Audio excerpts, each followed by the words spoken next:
തെരഞ്ഞെടുപ്പിന്റെ മുമ്പിൽ വെച്ചുകൊണ്ട് ഇത് ചെയ്യുന്നത് തെരഞ്ഞെടുപ്പ് ലാക്കാക്കിയുള്ള കാര്യത്തിന് വേണ്ടി ദുരന്തബാധിതരെ ഉപയോഗിക്കുന്നതിന് തുല്യമാണ്. നീ എന്ത് തേങ്ങയാടി പറയുന്നേ? ദുരന്തബാധിതരെ ഉപയോഗിക്കുന്നതിന് തുല്യമാണ്.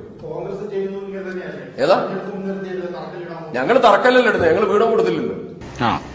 എങ്ങനെ ഇരിക്കണം? ഞങ്ങൾ തറക്കല്ലല്ല ഇടുന്നത്, ഞങ്ങൾ വീടും കൊടുത്തില്ലല്ലോ. ഒരല്പമെങ്കിലും വകതിരിവോ ബുദ്ധിയോ ബോധമോ ഉണ്ടായിരുന്നെങ്കിൽ വയനാട്ടിലെ നിലവിലെ കോൺഗ്രസിന്റെ MLA ആയിട്ടുള്ള ടി സിദ്ദീഖ് പത്രമാധ്യമങ്ങളെ വിളിച്ചു വരുത്തിക്കൊണ്ട് ഇതുപോലുള്ള മണ്ടത്തരങ്ങളൊക്കെ എഴുന്നള്ളിക്കുമായിരുന്നു. ഈ കേരളം എന്ന് പറയുന്നത് എല്ലാത്തിനെയും അതിജീവിച്ചു വന്ന ഒരു കാലഘട്ടമാണ് ഈ 10 വർഷത്തിനിടയിൽ ഉണ്ടായത്. അതിന് ഏറ്റവും നല്ല സർക്കാരായിട്ട് ഈ LDF സർക്കാരിന് മാറാനും പറ്റി. കൊറോണ കാർന്നു നിന്ന് 3 വർഷം നല്ല പോലെ അതിജീവിച്ച് അതിനെല്ലാം അതിജീവിച്ചു വന്നവരാണ് നമ്മള്.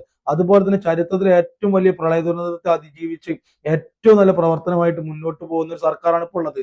അതുപോലെ നിപ്പ, അങ്ങനെ എല്ലാത്തിനെയും നമ്മൾ അതിജീവിച്ചു വന്നു. പക്ഷേ ഈ ഒരു സർക്കാരിനെ മാറ്റിക്കൊണ്ട് അടുത്ത സർക്കാരാണ് വരുന്നുണ്ടെങ്കിൽ ഒരു കാലത്തും കേരളത്തിന് ഒരു കാര്യത്തിൽ അതിജീവിക്കാൻ കഴിയില്ലെന്ന് ഉറപ്പായിട്ടുണ്ട്. കാരണം മണ്ടത്തരങ്ങളും നുണകളും പറയാൻ വേണ്ടി മാത്രം തൊള്ള തുറക്കുന്ന ഒരു UDF മുൻനിര നേതാക്കന്മാരാണ് നമ്മൾ കണ്ടുകൊണ്ടിരിക്കുന്നത്. അപ്പൊ ഇവരെയാണ് നമ്മൾ തെരഞ്ഞെടുക്കുന്നുണ്ടെങ്കിൽ കേരളത്തിന്റെ കാര്യം അതിജീവനം പോയിട്ട് ജീവിക്കാൻ പോലും